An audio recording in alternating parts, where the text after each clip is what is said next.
Welcome to another episode of the Traveling Hoopers podcast. I am your host, Alan Pettigrew Jr., and in front of me are my two best friends in the world, Calvin McGowan and Philip Dixon. Guys, go ahead and let the people hear your voice.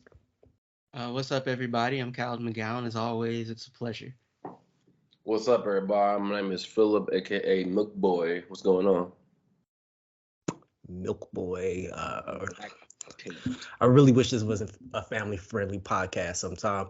Guys, we just got past the NBA trade deadline, and we've got to see one or two games, even though like half of the players that got traded aren't even allowed to play yet because trades haven't fully been finalized because of injuries and whatnot. But we'll get into that later. Let's go ahead and break down some of the moves that we've already seen. To be completely honest with you guys, with all the shakeup that we've seen, I've seen some people talk about like this is one of the craziest trade deadlines ever. And outside of one specific move, a lot of these moves feel very lateral to me. Like nothing big has happened outside of one big fish who is incredible. Well, technically two big fishes. But guys, do you think any of these trades really move the needle outside of Mr. Durant and Irving? The Lakers suck a lot less. Yeah, they do. I mean, I'm not sure they're good, but they suck less. They're not good. They're not good. But they, I'll just solidify that statement for you. They're not good. They have no championship aspirations, but they may be above 500. Are we supposed to clap for that? I mean, that's not a lateral where their move. season started. It's worthy of a standing ovation. But like when the big trade happened, people needed to figure out things and figure out ways. But but I will say this: this trade deadline was very beneficial for probably two people or two teams. Excuse me. Outside of that, a lot of these trades are very beneficial for people in the future, right? Mm. Draft picks being traded. The Brooklyn Nets don't have a bad roster. Like True. if they have like that is the kind of roster where you actually bring in one or two superstars that fit, and it is a good roster. It's things like that that are going to be beneficial for these teams for the next year or three, possibly. But obviously, in the moment right now, some of these teams have to think. They can't think short term. They got to think long term because some of these teams that thought short term, they it's championship a bust, 100%. Okay. Is it bad that I don't see the value in the second round pick anymore?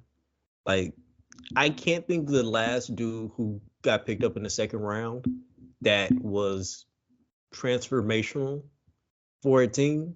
And on top of that, a lot of these second round picks are like so far out in the future that it's the pick is going to be moved. Like everybody trading 2029 and 2028 draft second round picks. Like who is that for? A child? Exactly. And that bothers me. That is literally a seventh grader. Or an eighth grader right now. So I'll say that I feel like, and maybe it's just me, and just like on some level, while I get the devaluation of second round picks, I kind of feel like they're a little, like utilized correctly, they're a little undervalued. But part of that just kind of seems to be that like teams are just bad at picking second round dudes. Because like you see dudes all the time that go undrafted who like show, like particularly the last couple of years, who show up in the league and make an impact.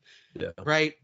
But you still don't see a whole lot of hits in the second round. That's an indication that y'all don't know what you're doing for real. Like, to me. It's you're getting lucky. Yeah. I mean, second round picks is what? You get lucky and all of a sudden you find a player that fits well in your system as a team. or like you get a player that is, less known, possibly because he's from overseas, maybe. It's just one of those kind of things. You know what I mean? Or a player who might have gotten a little bit of trouble or something like that, and they drop in stock because trust in the organization, all those kind of things, right? That's what second round picks are for. At this moment, there aren't obviously going to be nearly as many stars in there, but once again, if you're talking about people on the team that can be shifted around, that can make a championship team without being the star player of the said championship team, that's where second round picks come into play. And then you can, once again, continue to jumble those around depending on what year it is and how you see the upcoming draft class coming. Yeah. Yeah. Guys, before we get into the big fish trades, I just want to talk about John Wall. I know he got to be sick right now. He got traded back to the Rockets. Yeah, that's kind of crazy. Especially after that interview came out. Like, boy, like how you gonna go back there and look at everybody in the face and be like, y'all cool? We just gonna hoop? I mean, it is John Wall. Like,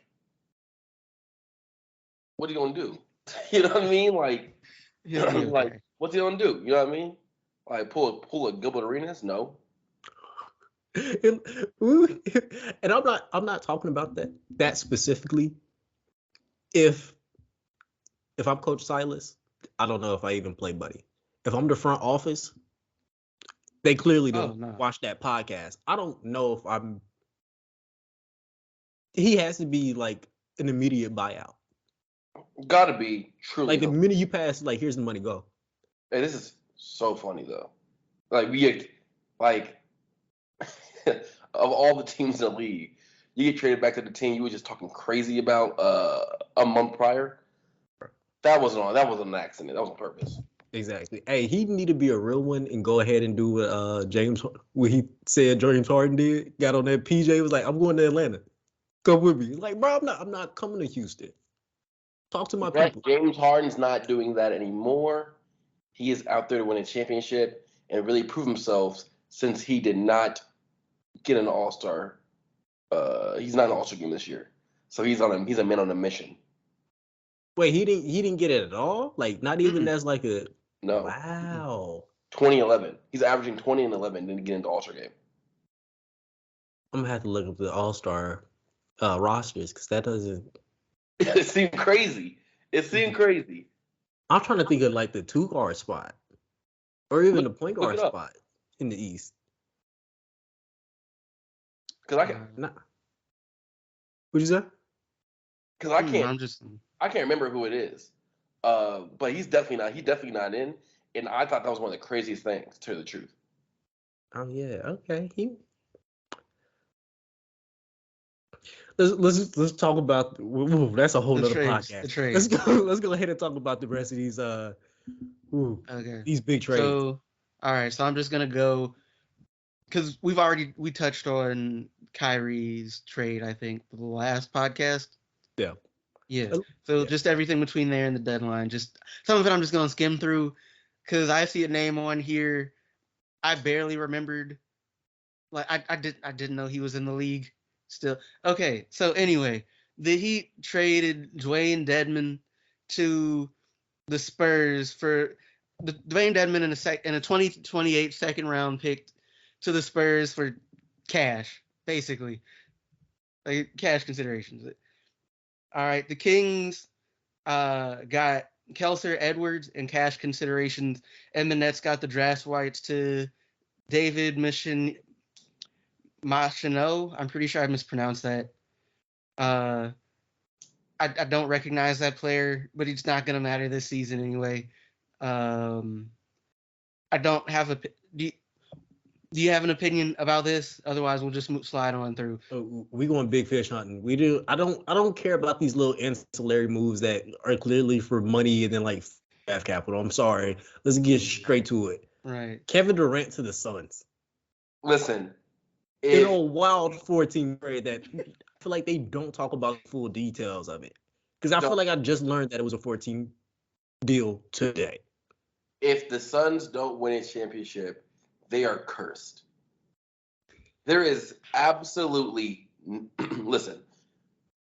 Chris Paul doesn't have to play as much regular season, as hard with Kevin Durant, so the injuries should be taken care of. As once again, we always mention this podcast that the issue with Chris Paul is that his body doesn't hold up at the end of the seasons, especially going deep in the playoffs. But with Kevin Durant, he can take it. He can take it easier, right? A lighter load. Kevin Durant doesn't have to worry about leadership because of Chris Paul. He can just go out there and score. And the scoring load isn't all the way on him because of Devin Booker.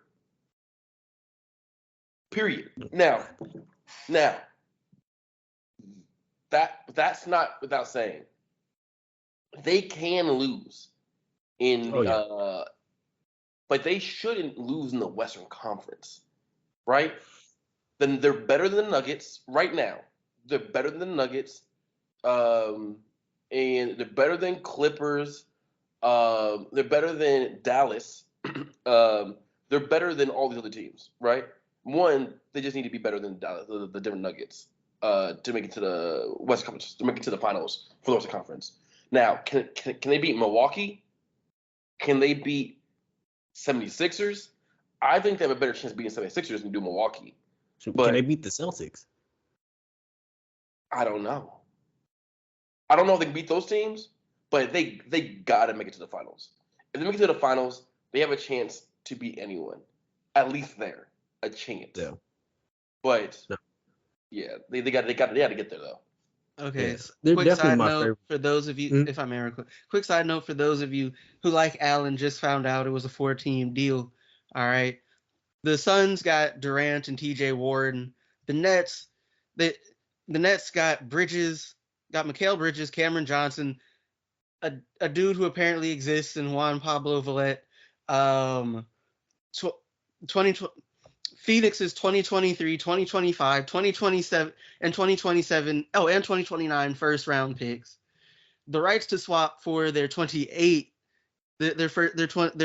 first round pick, and Milwaukee's 2028 and 2029 second round picks. The Bucks 2029 is hilarious. Mm-hmm. That is a hilarious prospect.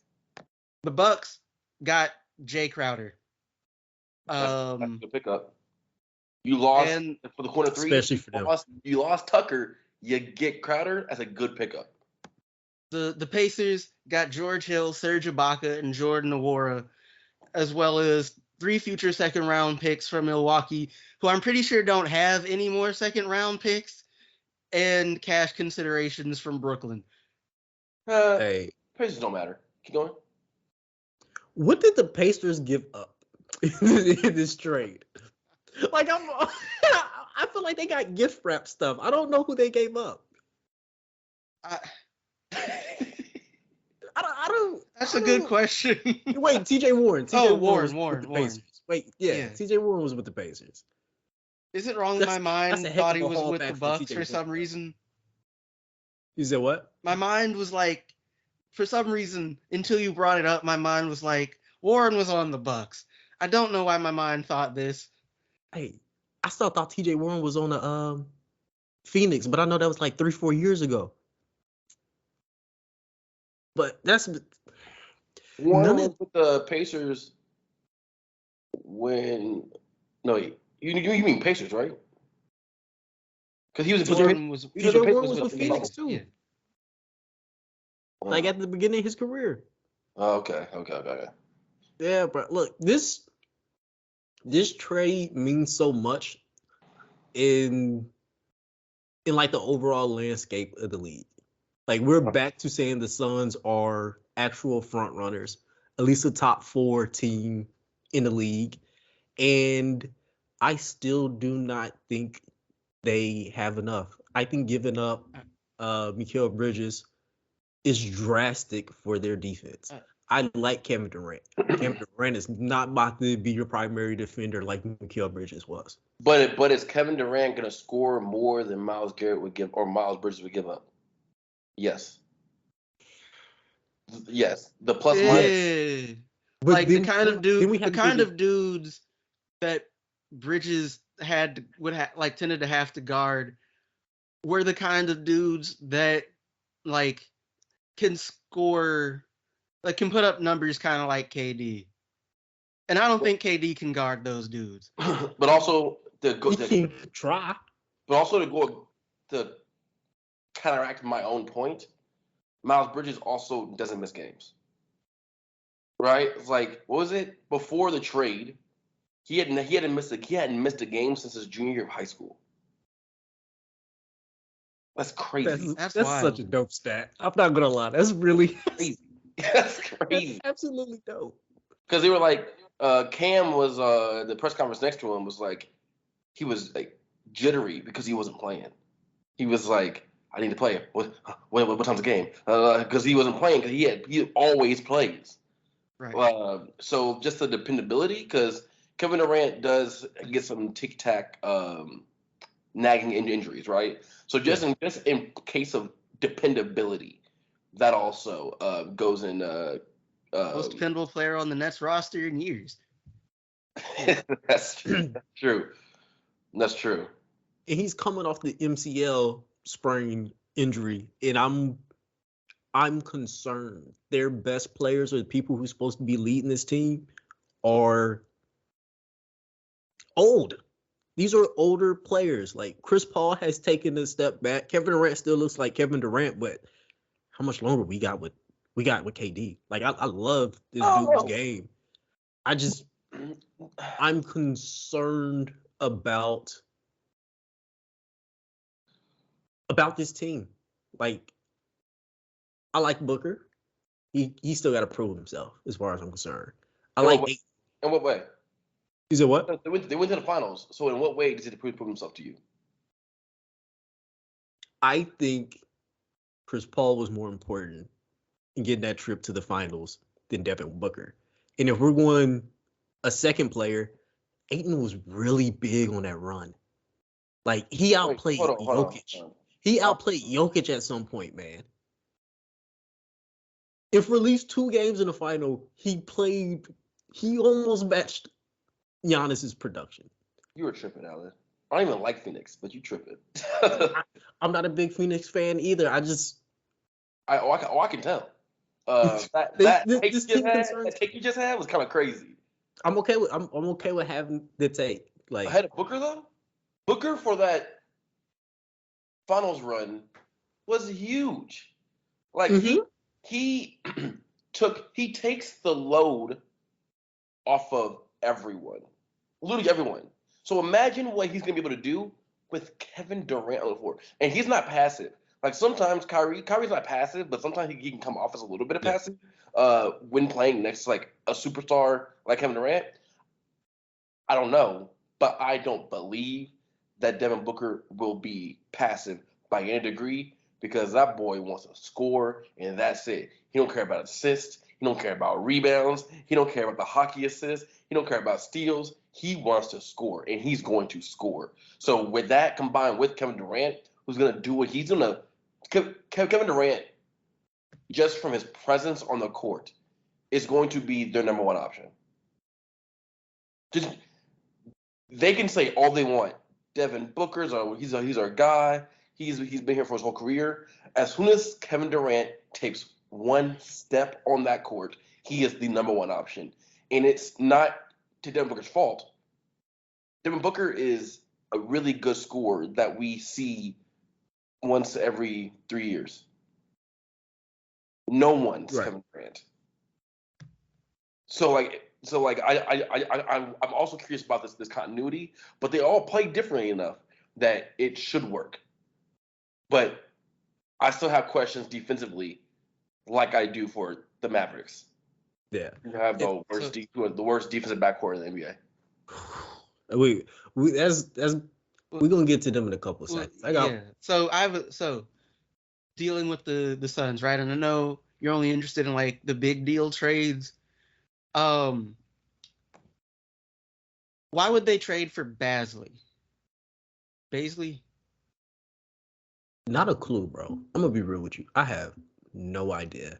The only thing I could possibly think of is you want another athletic, young, 6'9" rangy dude that could possibly be a monkey wrench for teams on defense. Like with all that length and athleticism and him being youthful, you can kind of just like go mess stuff up. And at 6'9", that's pretty important, but I have no idea what Basley does offensively. So I didn't even think he was very good with the so Thunder. like this, right? The Suns. All right, so the Thunder traded Basley to the Suns for Dario Saric, the 2029 second, and cash. Oh, they just want to Saric chip off the roster. That's what Why? that is. It was like, Why? you too slow.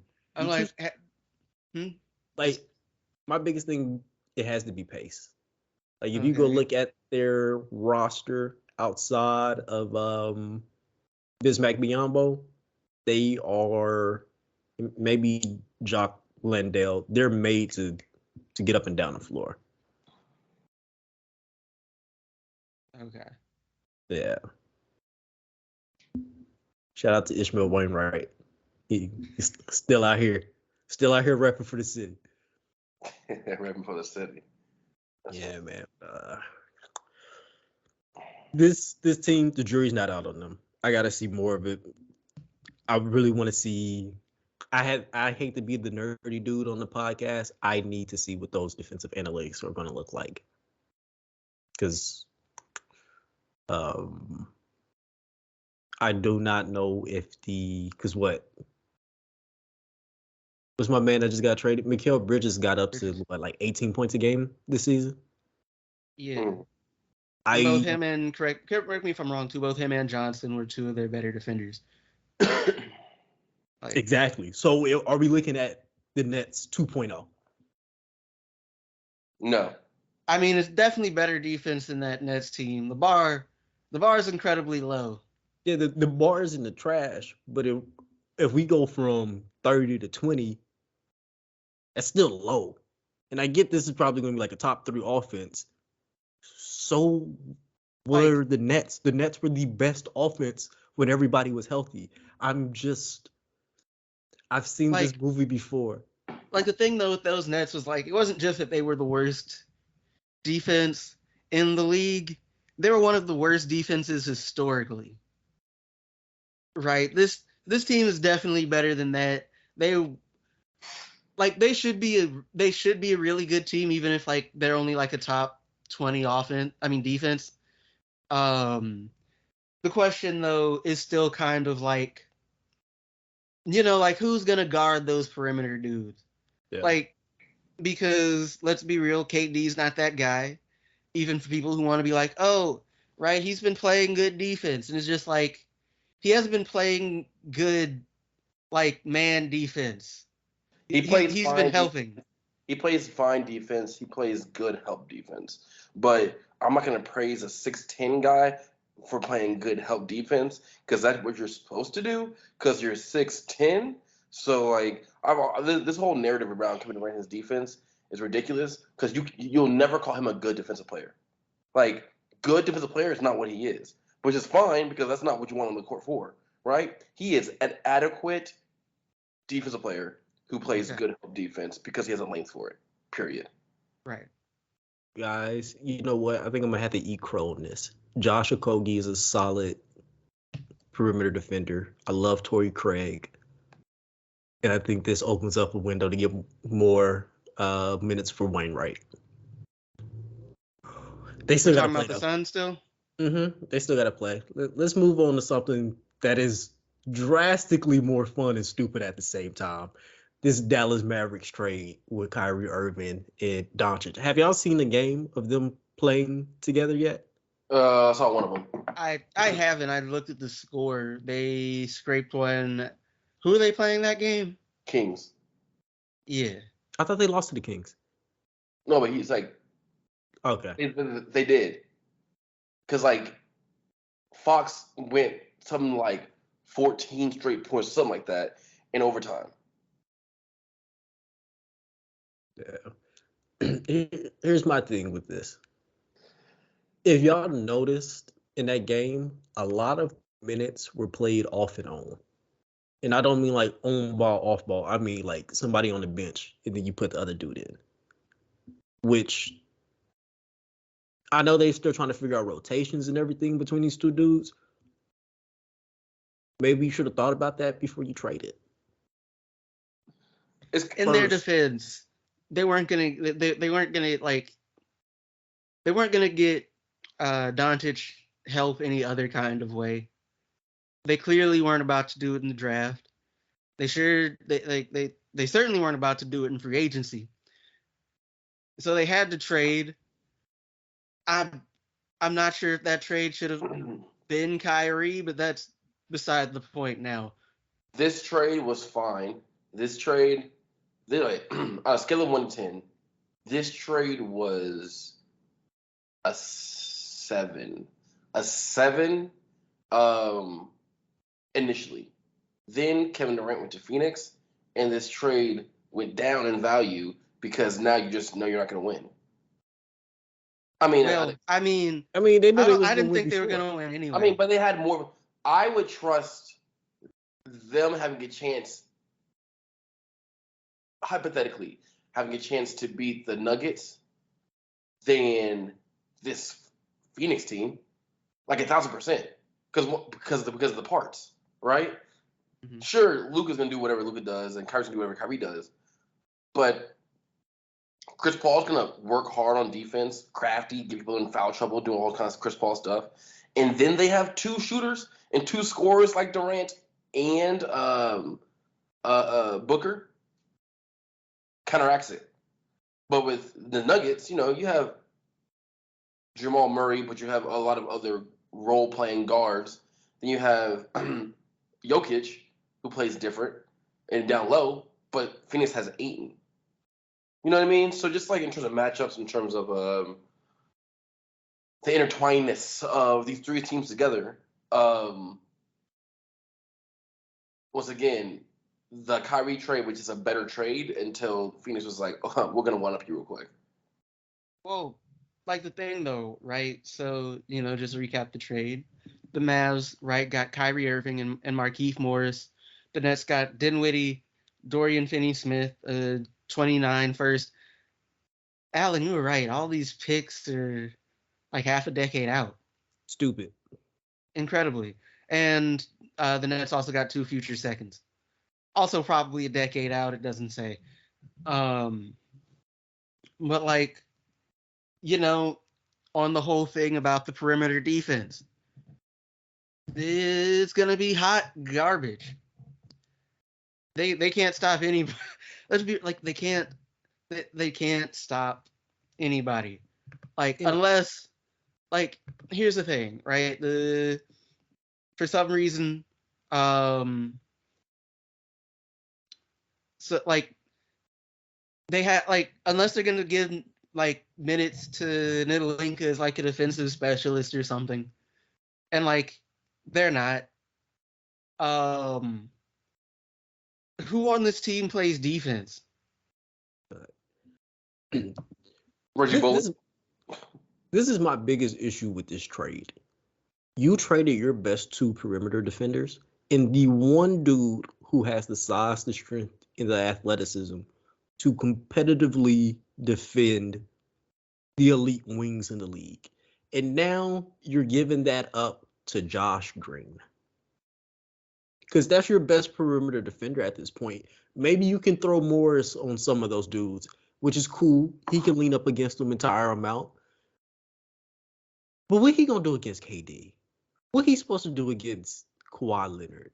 Like, the list goes on. It's just they're banking too much on like the offensive possibilities of this team. Like, even with the Christian Wood signing, it was like you're valuing offense way too much when you've kind of learned over, at least in the Luka era, that it just takes more than that.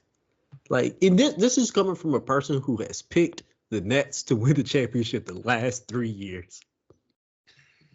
Crazy. Right? Like, you sound like you're in pain. I don't know if y'all noticed this throughout this podcast. The only thing I've talked about is defense. I don't care about scoring anymore. Like, the triumvirate, or like the entire team that you have to put together that is offensively balanced enough for you guys to compete with without barring injury, without somebody just having a bad game. Offense isn't exactly fluky, but it's so much easier to go left and right than it is with defense. Like, you having a bad defensive night isn't really a thing. Somebody had a great offensive night. So it's just, I do not understand any of these moves from the Dallas Mavericks. And as a person who loves the Mavericks as a franchise and as a team, it is starting to frustrate me. I can't believe I gave these people thousands of dollars for season tickets. Like this. I mean, it sounds like you know, as you mentioned, you liked those 3 years, the Nets and the James Harden and the Kyries and the KDs, and then you're like, man, scoring, man, it's gonna be such fun basketball, and now you're jaded to the fact of offensive possibilities. You're like, forget that. It's all defensively minded here, which I appreciate because, you know, lesson learned, I guess, for you. It's a lesson learned, but I was hyped because we're talking about 3 of the greatest scorers in this generation. We have Luka, who can be considered one of the greatest scorers of this generation. We have Kyrie, who can be considered one of the greatest scorers of this generation. And then your next highest scorer is Christian Wood, who I don't believe in. I mean, it's go back to that saying, right? We have all these scorers. Oh. There's only one ball. And, you know, you can only score 2 or 3 points of a possession. If you have Steph Curry, sometimes 4, which is still out of pocket, but whatever. But, you know, that example is an example we will all be able to take for like future like discussions about like big threes and like which big threes work, which big threes don't work. And right now, was simply said, if you have a big 3, they can't all play fairly alike. Yeah, and like historically speaking, when it comes to big 3s, one of them has to be amazing at defense. One of them has to be amazing at defense. The only time I can't think of that rule fully applying is the Heat. But they had monster LeBron. There's nothing anybody could do with that man. LeBron was a defensive stopper. Also, yeah. Like it wasn't like they like, because I thought the same thing, right? I know Boston Celtics, they had Garnett, and the Heat, they had LeBron. Remember, he stopped Derrick Rose. He did. And that LeBron was guarding anyone, center through point guard. It was crazy. Yeah. People forget about the LeBron. I'm like, nah. See, I'm sure some other LeBron, like the second stint Cleveland LeBron, might have been a better player, but he wasn't more athletic. And that other LeBron was more athletic, and it showed on a constant basis. Bro, I'm about to cry thinking about it. The things I would give up to have that type of basketball again. That might be my golden era for basketball. This man said the things I would give up to have the greatest player in his prime again. Boy, look, you can have all the toenails that I have for that to go back. I'll never regrow toenails if we can have prime LeBron again. I feel like that's a fair trade. I don't even know what to do with this information. It's more about shits and giggles, to be honest with you. But you know, I was just trying to get a reaction out of y'all. So okay. All right. So I've been looking through some of the. Let me say one last thing about defense. I'm about to give you a list of players that are virtually unplayable when you have Luka Doncic and Kyrie on the floor. Davis Bertans. Right? Jaden Hardy. Okay. I haven't seen much of JaVale McGee, but that's a lot of pressure on a dude that's 35 years old to be the shot blocker for that team. I hate to do this to you, Theo. I love the podcast. I swear to God, I do. He almost might not be able to get on here. Chris Silva. Sorry, bud. Don't. Not sure who you are. I love you though. Promise. Christian Wood, in McKinley Wright. That is 6 of their, let's roughly 13, 14 players. That's almost half the roster that you cannot play. They've already cut their rotation in half. So, okay, I've been, digging through the numbers a little bit, right, out of curiosity. When we're talking about the Mavericks, because we're talking about the Mavericks. And so an interesting thing, their defense to this point in the season has been pretty good, right? By, points given up. They don't get rebounds. They don't block shots. They don't actually, this sounds worse the more I talk.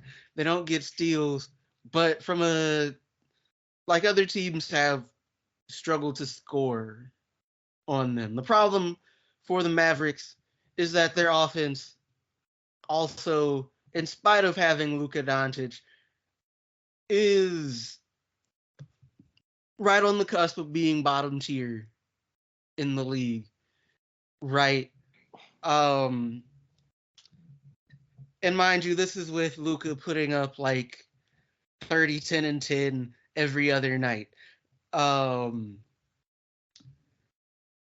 Right, their efficiency, mediocre. Right, but you have to make the assumption they got Kyrie on the assumption or the hope that the defense wouldn't completely fall off, which may or may not be true. We will see, but it's going to get worse. It can only get worse. So, have you looked at their depth? I've peeked at it. It's a thing, kind of like.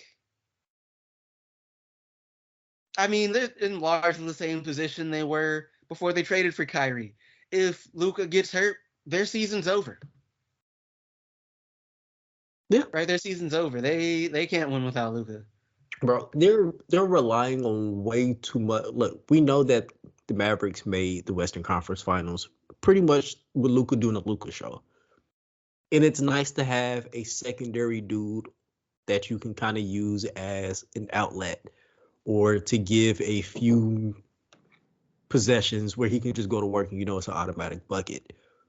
Can you pull up Luka's? I'm sorry. No, I'm sorry. That was my. Yeah. Continue. Can you pull up Luka Doncic's 3-point shooting percentage? It's not good. I remember from the last time I pulled it up, but I got you. And then on the off chance, if you can see his numbers just strictly off the catch, I would like to hear those too. I know they are not good. I don't have off the catch in front of me, but his 3-point shooting has improved. He's up to 35%. Cool. He's league average. Yeah, which I mean, here's the thing. That's fine when you're Luka, but like it was worse. Yeah, it was like earlier in the season. 28%. Yeah, it was bad. 5 years ago. Like I'm not impressed that you're supposed to progress at some point. It's just. I mean, but also like for what he does, he's not going to be he doesn't need to be a above average 3-point shooter. He just needs to be average for what he does. Here's the thing: if you got Kyrie on the floor, and we know how Kyrie plays, you gotta shoot off the catch at some point. Absolutely. I don't even know what him shooting off the catch looks like, but neither does he. He hasn't had to do that since he left Spain. Yeah, that's true. Like, I'm done. I'm done. I'm disgusted. Bro, if they got Jaden Hardy being the second, third person off the bench, bro. What are we doing? Let's move on.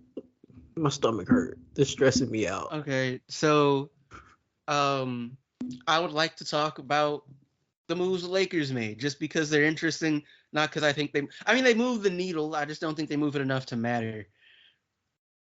And it's just they had a lot going on, right? I'm not gonna go back to the trade for Hachimura, right? I'm just not gonna go back that far.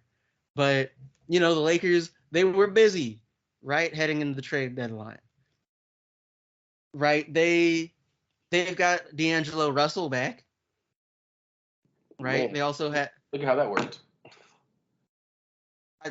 Wait, have they played since? Well, they probably played since. I don't know how No, they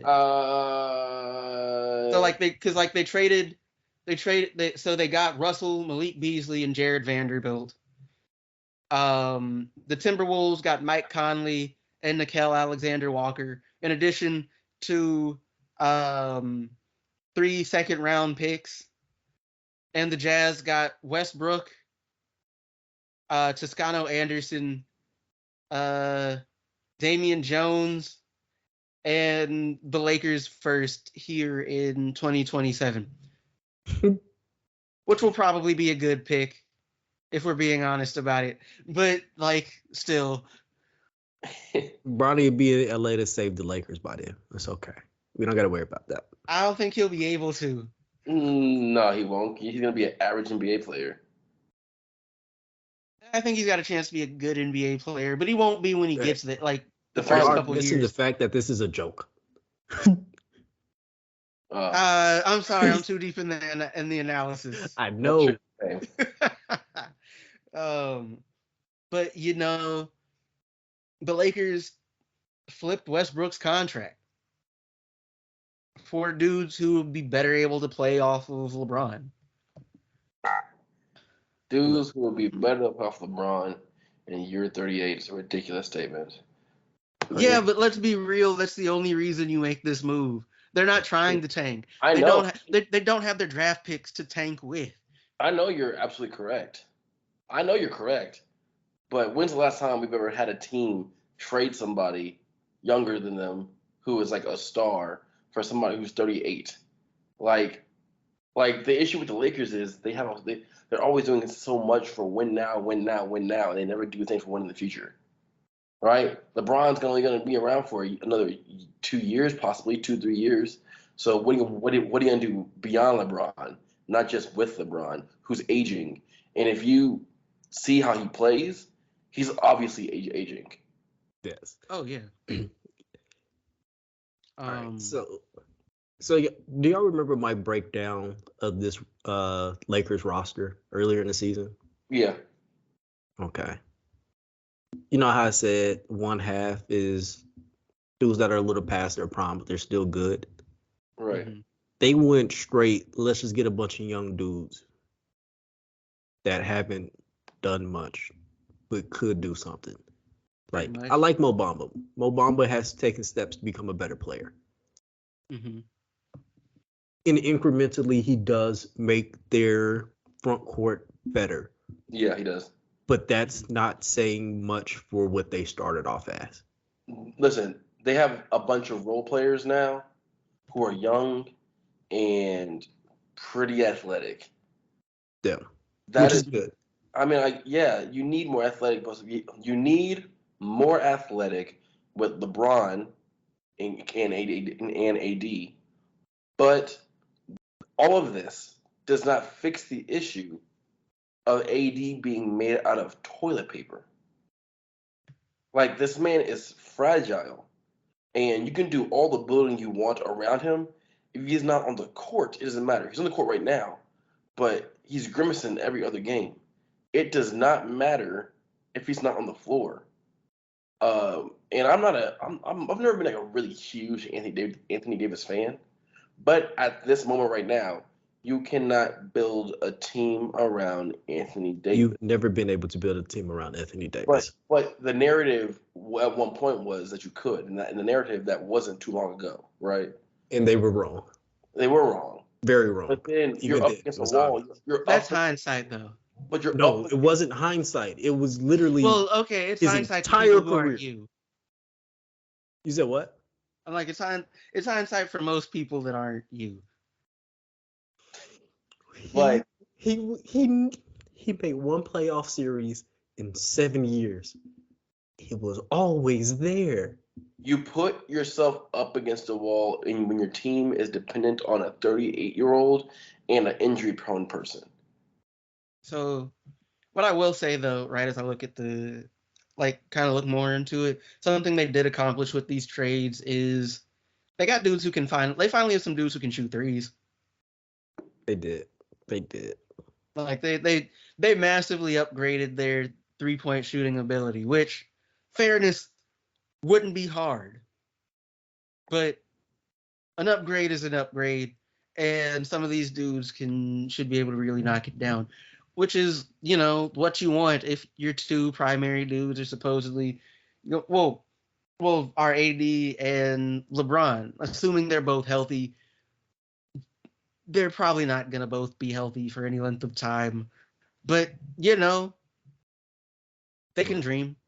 Yeah, look, in a person that you don't have much faith in is not the one that's 38. Yeah, that's true. I got a question for y'all. How old is Anthony Davis? 29. Yeah, it's like 28, 29, something like He that. graduated. He won national championship in 2012. Yeah. So that was the year I graduated high school. So he's a year above me. He turns 30 in less than a month. Yeah, it's not good. He's in his I've never been more out on a player ever, bro. Because the older you get, the more interesting. Okay. This man is going into what, year 11? Yeah. And unless you're LeBron James, we see that most people can't maintain. Philip, Chris Paul did a pretty good job. Chris Paul gets hurt every year. Yeah. True. Philip, I asked Calvin this last week. What is Anthony Davis' best skill? Skill? Space on the floor as a big man. You serious? Yeah. He makes, since he can dribble and since he can shoot, he brings the other big man out from the paint. We got some bad news for you. He can't shoot. Not from 3. But he can dribble and stuff. So like transition, all that kind of stuff, right? It's a space on the floor in a general sense. Have you seen how he's been getting his buckets lately? I don't watch the Lakers because I don't want to waste my time. So no. Dog has been straight offensive rebounds and putbacks. So man Dwight Howard? Yeah. Of the Wizards? Okay. All right. Once again, I've never been an Anthony Davis fan. Like, people are like, oh, he's top 3. I'm like, y'all lying. Like, y'all don't know what top 3 means then. Every time I hear about, like, him being, like, a generational talent, like, physically, yes. Like, what he's doing right now as an offensive rebounder, it's crazy to look at because he just looks like he gets longer when he jumps. Like, he's already a pretty big dude, but the minute he leaves the floor and puts those hands up, every single time his hands are, like, at the top of the square. But when that's all you're really providing, it makes me wonder if he's not healthy or he's not confident. Because this does not look like bubble Anthony Davis whatsoever. This doesn't even look like New Orleans Anthony Davis. Like, I'm baffled by what the purple and gold team is doing right now. So I'm not. Okay, so I'm not gonna try and hypothesize what the other LA team is doing right now. It's too late. You already said it. You like that L coming out your mouth? Ooh, pause. Sorry, that's too far. Hold up. What? That sounded kind of crazy. I'm not gonna lie. Moving on. I'll take the fine. I'll take the fine. What you want? So, something just kind of thinking about how AD has been talked about and stuff I've kind of heard over time, picked up over time with him, right? Is it like, it's always been this thing, that thing with some big man, like, is he a 4 or a 5 or whatever? And the reality being, with LA in particular, that his team plays better with him at the 5. But he wants to be a 4. The idea of banging down low does not seem to appeal to him all that much. And actually that also kind of ignores the fact that, he is kind of injury prone. I don't think he'd survive the post full time, now that I'm thinking about it. That's literally what he's doing right now, though. How many games has he played this season? Do you think I know Anthony Davis stats offhand?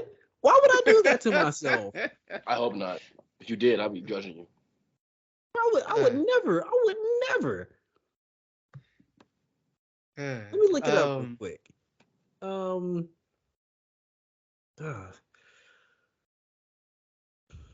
sorry, y'all. Anthony, he just had too much hype. I promise you, if they just talked about, the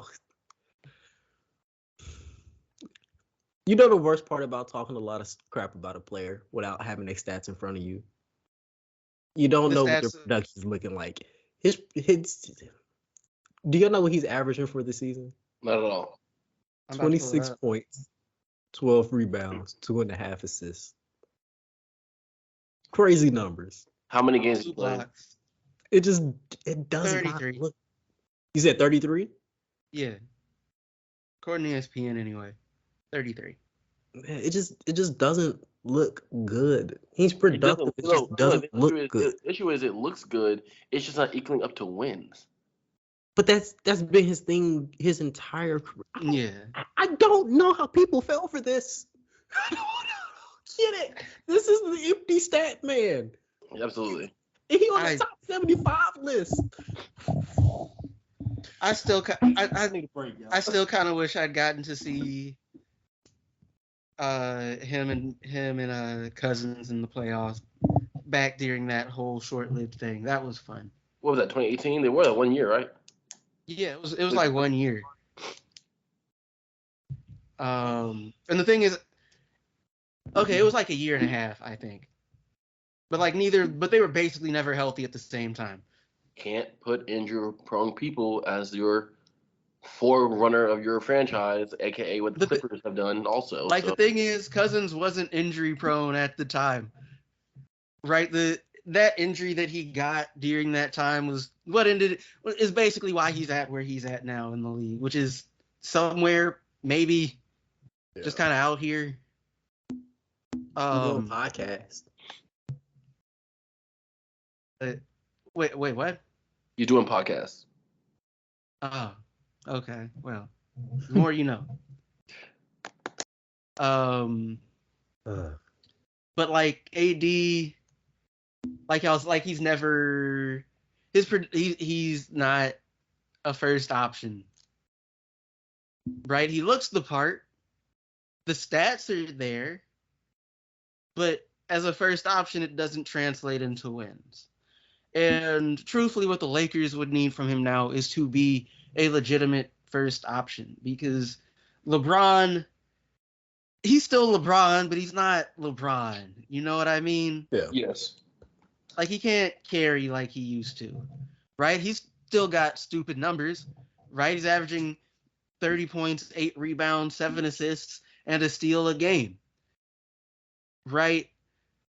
The 3-point shooting is still not good.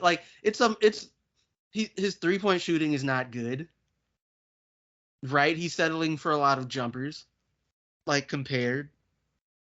He doesn't play defense, generally speaking, anymore. What they need is, and the thing is, I think they had hoped that AD would be that, right?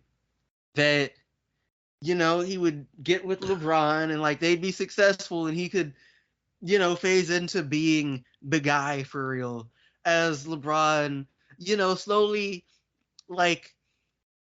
moved down the card, right? No longer the face of, the franchise. He's now just a high level dude. but that hasn't happened. LeBron is now just a high-level dude, but AD is not the guy. And like we're all on the same page, and at this point, he's probably never going to be the guy, right? And you take that probably out and say definitely. Okay, he's never going to be the guy. And there's nothing wrong with that. But that leaves the Lakers in a really bad spot. This is the first time in the 5 years that we've done this podcast that an episode has literally made me sick to my stomach. My stomach physically hurts after discussing these trades. I think I stressed myself out today. I'm not proud of saying that, but this should be stressing you out. I think I care. I think I care, which is mind blowing to me. I think I care too much. Okay, you probably do. Like AD is clear for you. AD is clearly what Draymond Green is for Phil. You might have a point, but here's the thing. This is the icing on the cake. The other trades have stressed me out too. If we had even got to like the Russell Westbrook part, I think you're stressed. I think you're stressed and blaming it on this. I've actually had an incredible like 2 days of not like worrying about it. Like I was fine until the last two trades that we talked about, because they don't make sense, and I like for things to make sense or there to be like a rhyme or reason. Right. And they don't compute whatsoever. It's really, you ever watch a kid try to put, when they put the shapes together and it's like a little baby and they just keep smashing stuff and it's like they got the star and they trying to put it through the square. It was like, that's not gonna work. And it's obvious that it's not gonna work, but you keep trying. Like, I get that you gotta make moves to try something new. Just none of these moves have been logical. And I've had my gripes with Dallas for a long time. I've had my gripes with the purple and gold team for a long time. And it's not sensical whatsoever. It's coming to a head at this point where this is disturbing. Listen, disturbing is such a strong word. No, it is. For a person who feels like they know basketball, I can't really draw up X's and O's, but I feel like I could put a roster together that fits. Which is a really hard thing to say or do when we look at the landscape of the NBA right now. These look like two teams that don't try to do that. They see numbers and they hear that this player is really talented and go with it. And you're not using your brain at all. Yeah, man. It's shout out to Russell Westbrook. I know he's gonna have fun in with the Jazz. There's definitely going to be a fight at some point this year with Utah. I don't know who's going to be against, but I think you're on mute. Oh, yeah, Phil, you're on mute. Well, he goes there and gets to do whatever he wants, so. I'm pretty sure Markkanen is more or less the guy down there now. Yeah, and I don't think what's buddy who always trying to fight that went to Missouri? Jordan Clarkson. I don't think Jordan Clarkson gonna let that man do whatever he want. He seemed like the type that's gonna like, hey, that's not what we do here. Everybody touch the ball, mainly me and Lori, but everybody touch the ball. Oh yeah, man, this is I think this is about a wrap for the podcast. Y'all got anything else that you want to throw in here? Nope.